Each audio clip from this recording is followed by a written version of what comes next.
தமிழ்நாடு ஆசிரியர் அரசு ஊழியர்கள் கூட்டு நடவடிக்கை குழு ஜாக்டோ ஜியோ தமிழ்நாடு சார்பில் தமிழகம் முழுவதும் இன்று மாநிலம் தழுவிய மாபெரும் ஒருநாள் அடையாள வேலைநிறுத்த போராட்டம் அனைத்து வட்ட தலைநகரங்களிலும் நடைபெறுகிறது. இன்று மாபெரும் ஆர்ப்பாட்டமாகவும் இது நடைபெற்றுக் கொண்டிருக்கிறது.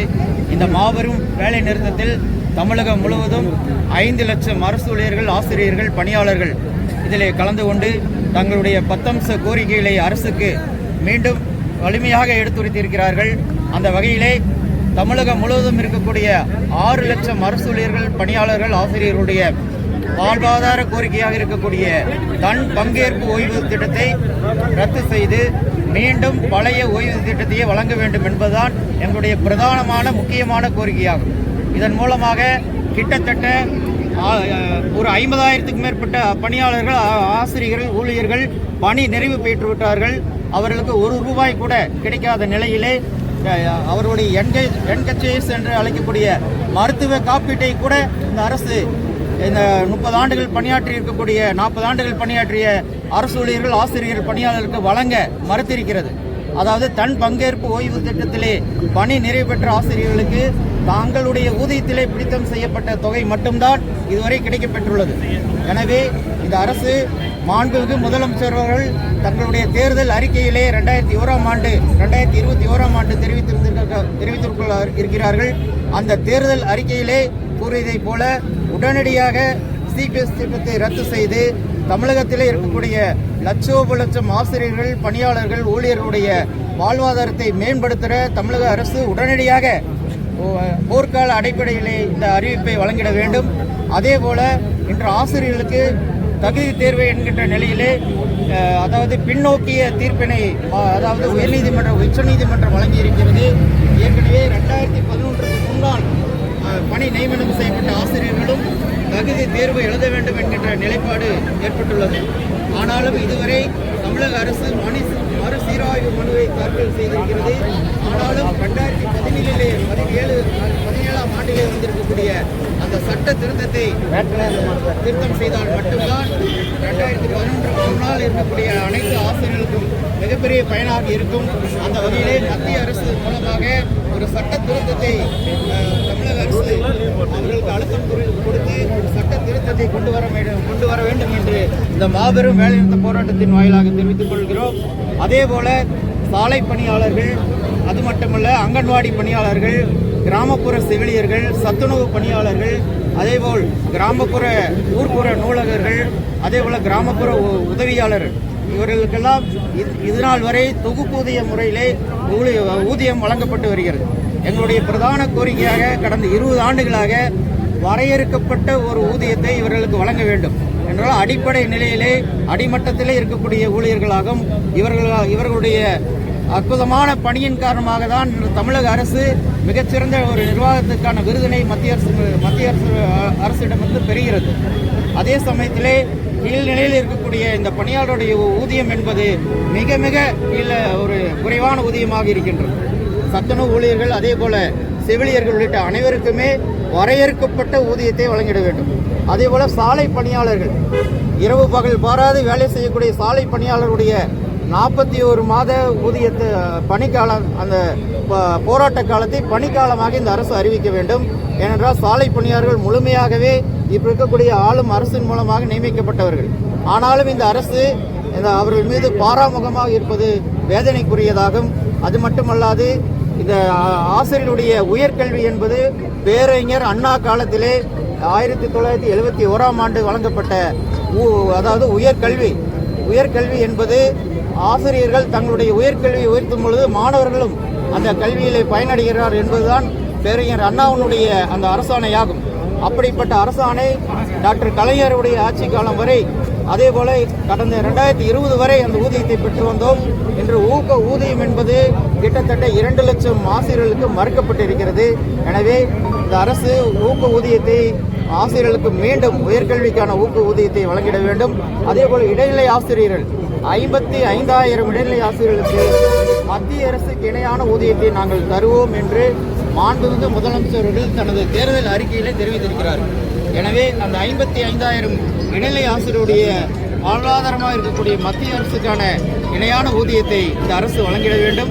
அதேபோல தொகுப்பூதியத்திலே இன்று நியமிக்கப்பட்டிருக்கக்கூடிய ஆசிரியர்கள் கடந்த காலத்திலே 2006ஆம் ஆண்டு டாக்டர் கலைஞர் அவர்களால் 55,000 ஆசிரியர்கள் மீண்டும் காலமுறை ஊதியத்திற்கு மாற்றப்பட்டார்கள்.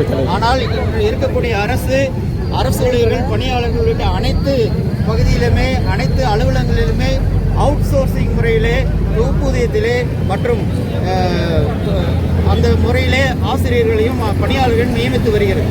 இது மிக மிக குறைவான ஊதியமாகும். உதாரணமாக ஒரு பட்டதாரி ஆசிரியர் எடுத்துக்கொண்டால் 12,000 ரூபாய் ஊதியம். அதேபோல முதுநிலை பட்டதாரி ஆசிரியர் எடுத்துக்கொண்டால் 18,000 ஊதியம். அந்த ஊதியத்திலே இன்று அனைத்து பள்ளிகளிலேயும் நியமித்துக் கொண்டிருக்கிறார்கள். முழுக்க ஒரு 4,000க்கும் மேற்பட்ட தலைமை ஆசிரியர் பணியிடங்கள் காலி பணியிடங்களாக இருக்கின்றன. 1,50,000 லட்சத்துக்கும் மேற்பட்ட பட்டதாரி ஆசிரியர் பணியிடங்கள் காலி பணியிடங்களாக இருக்கின்றன. அதேபோல் 2 லட்சத்துக்கும் மேற்பட்ட அரசு ஊழியர்கள் பணியாளருடைய பணியிடங்கள், குறிப்பாக சொல்ல வேண்டுமென்றால் வருவாய்த்துறையில் இருக்கக்கூடிய பணியாளர்களுக்கு மிக மிக வேலைப்பளு அதிகமாக இருக்கின்றது. இன்று 200 பேர் பணியாற்றக்கூடிய ஒரு வட்டாட்சியர் அலுவலகத்திலே 10 பேர் 15 பேர் பணியாற்றி கொண்டிருக்கிறார். அதன் மூலமாக இன்று SIR என்று அழைக்கக்கூடிய அந்த சிறப்பு வாக்காளர் திருத்த முகாமில் கூட இன்று பணி சுணக்கம் ஏற்பட்டு ஆசிரியர்கள், அந்த பணியாளர்கள் BLO சென்றால் பணி செய்ய முடியாத நிலையிலே மிகப்பெரிய ஒரு பணி சுமைக்கு அவர்கள் ஆளாகி இருக்கிறார்கள். எனவே இந்த அரசு SIR-ஐ பொறுத்தவரை உடனடியாக கால நீட்டிப்பை வழங்கிட வேண்டும். அதே போல BLOs-உடைய எண்ணிக்கையும் அதிகப்படுத்தி அவர்களுக்கு தேவையான அளவு அனைத்து விதமான உதவிகளையும் இந்த அரசும் அதே போல தேர்தல் துறையும் செய்ய வேண்டும் என்று நாங்கள் கேட்டுக்கொள்கிறோம். அதே போல 100 கல்லூரி முதல்வர்கள் இல்லை காலி பணியிடங்களாக தமிழகம் முழுவதும் இருக்கின்றன. அரசு கல்லூரிகளிலே அதிலும் அவுட் சோர்சிங் முறையிலே, அதாவது கெஸ்ட் லெக்சர்ஸ் என்று அழைக்கக்கூடிய வகையிலே பணியிடங்களை நியமித்து வருகிறார்கள். இது முழுக்க கல்வித்துறையிலே கட்டமைப்பை சீர்குலைக்கும் விதமாக இருக்கின்றது. எனவே இங்கே நாங்கள் போராடுவது எங்களுக்கானது அல்ல, வருங்கால எதிர்கால இளைஞருக்கான போராட்டம் தான் இது. கிட்டத்தட்ட ஒரு 5 லட்சம் காலி பணியிடங்களை இந்த அரசு நியமிக்காமல் இதுவரை அவுட் சோர்சிங் முறையிலேயே நியமித்து வருகிறார்கள். அவர்களுக்கான ஒரு போராட்டம் தான் இந்த ஜேக்டோஜியை முன்னெடுத்து போராட்டத்தை நடத்தி கொண்டிருக்கின்றது என்பதை இந்த நேரத்தில் தெரிவித்துக் கொள்கிறேன். இன்னைக்கு எவ்வளவு பேர் இன்று நமது கோவை மாவட்டம் முழுவதும் 6 வட்ட தலைநகரங்களே மிக சிறப்பான முறையிலே போராட்டம் நடைபெற்றுக் கொண்டிருக்கிறது. கோவை மாவட்டத்திலே 3,000க்கும் மேற்பட்ட ஆசிரியர்களும் அரசு ஊழியர்களும் பணியாளர்களும் இந்த ஒரு நாள் அடையாள வேலை நிறுத்தத்திலே கலந்து கொண்டு ஆர்ப்பாட்டத்திலும் ஈடுபட்டு வருகிறார்கள். எவ்வளோ பர்சன்டேஜ் வருது? 20 ஆண்டுகளுக்கு மேலாக CPS திட்டத்தை ரத்து செய்து பழைய ஓய்வூதிய திட்டத்தை அமல்படுத்த வேண்டும் என்று கடந்த 20 ஆண்டுகளுக்கு மேலாக தொடர்ந்து போராடி கொண்டு வருகிறோம். கடந்த அரசும் சரி, இந்த அரசும் சரி, இதுவரை எந்த விதமான முயற்சியும் எடுத்ததாக தெரியவில்லை. கேட்டால் குழு அமைக்கிறேன் அப்படின்னு சொல்கிறாங்க.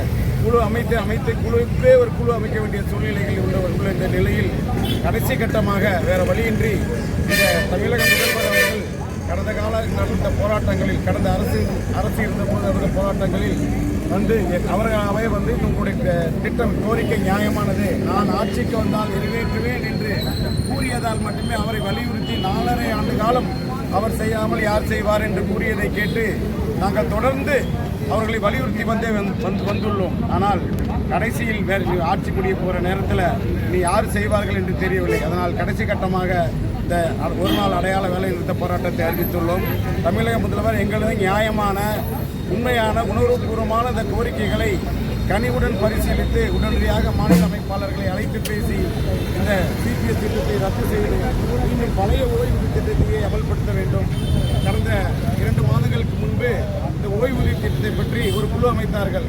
அதில் CPS வேண்டாம், பழைய ஓய்வூதியம் வேணும்னு சொல்கிறோம். அவங்க UPS CPS போன்ற இதை சொல்லி இதில் எது சிறந்ததுன்னு கேட்குறாங்க. அப்போ அவங்க செய்யக்கூடிய எண்ணங்கள் இல்லையோ என்று கடைசியில் தோன்றிய பிறகுதான் இந்த கடைசி கட்ட போராட்டத்திற்கு நாங்கள் நடத்த உள்ளோம். மேலும் இந்த போராட்டத்திற்கும் அரசு செவிசாய்க்கவில்லை என்றால் மாநில அமைப்பு ஒன்று கூடி அடுத்த கட்டமாக தொடர் வேலை நிறுத்த போராட்டத்தை நடத்துவது என முடிவு செய்யும். அதற்கு நாங்களும் தயாராக இருக்கிறோம் என்று தெரிவித்திருக்கிறோம். காலி பணியிடங்கள் நடத்த வேண்டும். கிட்டத்தட்ட 30% அதிகமான பணியிடங்கள் காலி பணியிடங்கள் இருக்கு. எல்லா துறையிலையும் காலி பணியிடங்கள் இருக்கு. அந்த வேலைகளையும் கூட இருக்கக்கூடிய மற்ற ஆசிரியர்களும் அரசு ஊழியர்களுமே செய்ய வேண்டியதாக இருக்குது. அதனால் வேலைப்பளு அதிகமாக இருக்கிறது. அரசாங்குடைய திட்டங்கள் சரியாக மக்களிடம் போய் சேர்வதற்கான சிரமங்கள் அதிகமாக இருக்கிறது. ஆகவே காலியாக உள்ள அனைத்து பணியிடங்களையும் உடனடியாக நிரப்பப்பட வேண்டும் என்று நாங்கள் இதன் மூலம் தமிழக அரசை கேட்டுக்கொள்கிறோம். ஓகே.